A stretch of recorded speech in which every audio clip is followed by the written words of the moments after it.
And now for something completely different. Only not. Kind of. Anyway.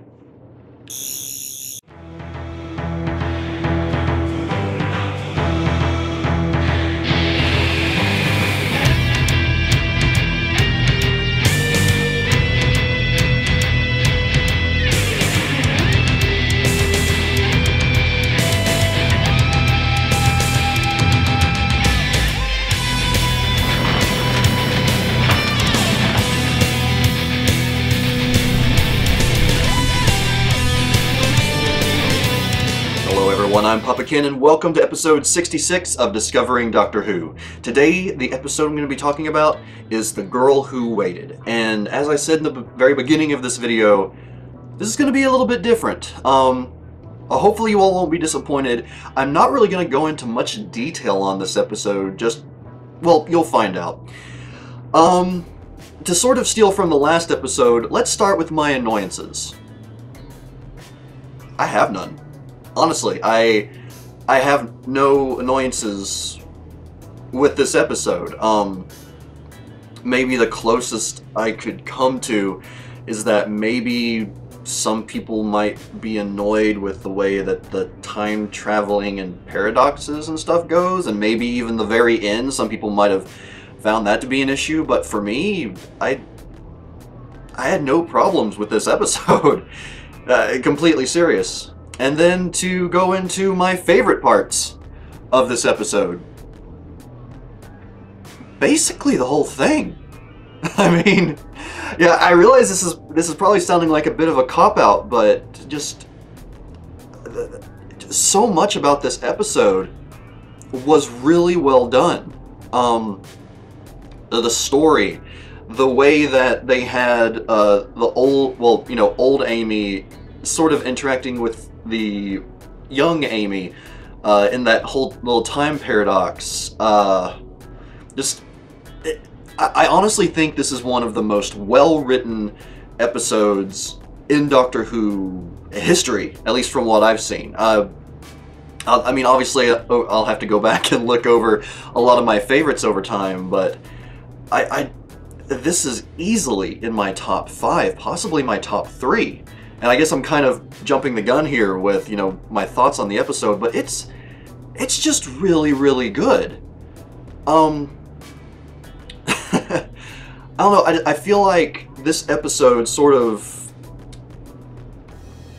not personified, but it encapsulated everything that Doctor Who could potentially do. I mean, it's, other than the flying through space thing, which, is part of the episode, I mean, one of the biggest draws, I think, for this show to a lot of people, what is the time travel aspect. And just the way that the logic worked, the way that the past and future, the way that one time stream is faster than the other, just the way all of that was written was just, this may sound like a stupid metaphor, but it was like it was written in the same way that a well-choreographed dance works, or a well-choreographed fight scene works even, because it's like each little part has to be exactly right for everything to work out, for everything to, come out perfectly. And just the way that this episode worked from start to finish, I feel like was exactly that.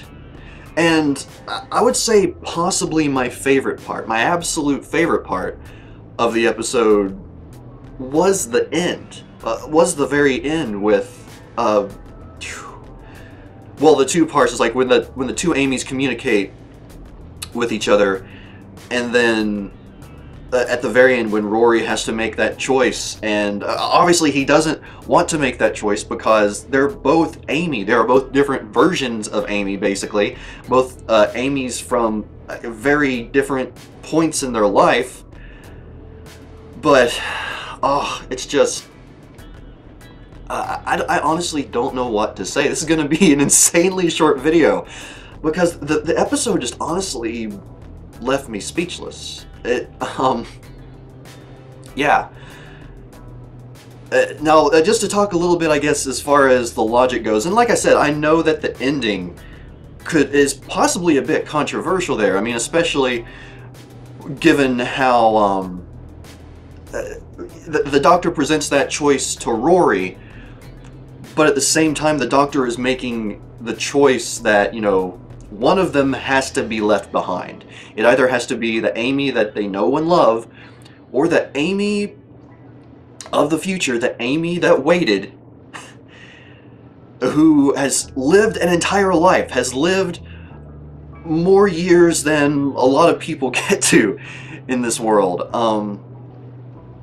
And, you know, if she doesn't go, or whether the those droids, hand droid, whether or not they catch her, it's like, you know, she would cease to exist, essentially. And, oh, just... It was just really, really well done. And to add on to that, as far as songs of the episode go, there were 3 specific ones listed on the soundtrack for this episode, and they were all really good. It's hard to explain, and I realize, well, you know, sometimes I'm more critical than episodes than others, but this one just blew me away, and all of the songs, no matter how long or short they were, I think one was only like 50 seconds long, but they all basically touched perfectly on the moments that they were used in the episode. I was able to listen to the songs, and I was able to imagine what was going on in the episode while listening to them. It was just really, really good. I don't know how else to explain it. Yeah. Now, to keep up with one thing, I did pick a quote of the episode, so I'm not, you know, I'm not copping out in that regard. But, my quote of the episode, and this one might surprise you all, because this was definitely one of those episodes that had a lot of quotable, really good lines from basically everybody. But the one that stood out the most to me is the phrase that was repeated most throughout this episode. And it was from the Handbots. "Do not be alarmed. This is a kindness."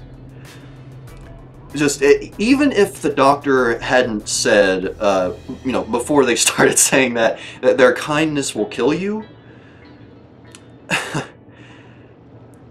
just the way that's repeated over and over, and the way Amy and, you know, at one point Rory is getting chased, and that's being said to them, that is just, you know, this is a kindness.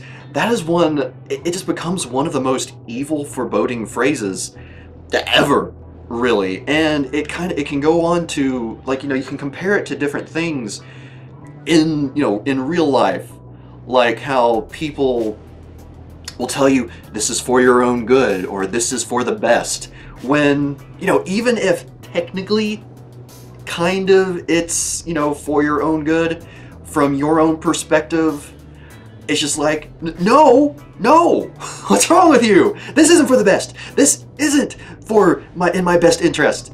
But yeah, I just, I really good, and just one of the best parts of this episode, of which was just a lot of good things. Now, I had hoped to have Jill watch this episode with me so I could get some of her thoughts. Unfortunately, she's feeling a bit under the weather right now, so she was actually sleeping while I watched the episode, so yeah, that was a bit unfortunate. But I am going to hopefully have her watch it with me this weekend, as long as we have time. Of course, if, you know, she's not feeling better, then we'll have plenty of time, so it'll just be whether or not she's feeling up to it. But yeah, did I have any questions? Okay, I do have one question, but before I get into that, I mean, I basically laid it out for you all. This is one of my favorite episodes. Some of the commenters beforehand were saying how much they liked this episode and how it's either their favorite or one of their favorites of all time. I can't help but agree. This was just easily, I would say, #1 in the Matt Smith era, in my personal opinion. But definitely, like I said before, in my top 5, possibly my top 3, Doctor Who of all time that I've watched, obviously without the classic era. But yeah, it was just really, really good, and definitely an episode I'm going to revisit sometime, because I'm sure there's parts of it I missed, or parts that I just didn't even pay attention to because of how taken in I was by it. And I found it to be a really good stepping stone, because yes, the previous episode, Night Terrors, I know that overall it's kind of a weak episode. I did enjoy it quite a bit, but overall it's pretty weak.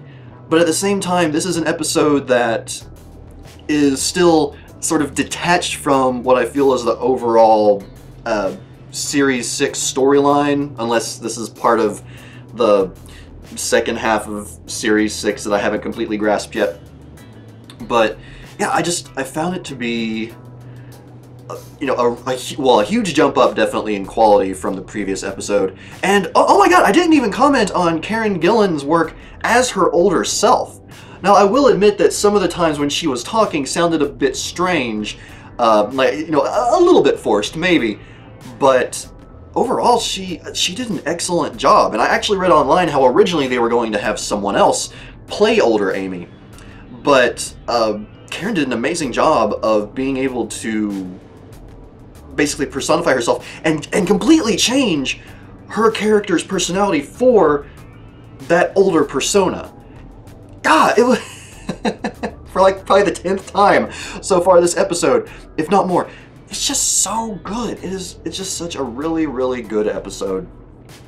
And yeah, I have nothing else really to say about that. But going into the next episode, I do have one question, and that question is this.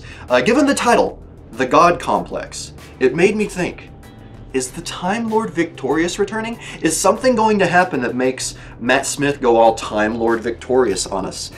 Probably not. It's probably completely unrelated. But that was the first thing that came to mind for me, because, you know, people always compare, you know, it's like, is the Doctor a god? Is the Doctor God? What is he? Who is he? Doctor Who. And yeah, the simple idea of that just really intrigues me, so I'm definitely looking forward to getting into the next episode, which will be, as I already said, The God Complex. Now everyone, thank you very much as always for joining on this.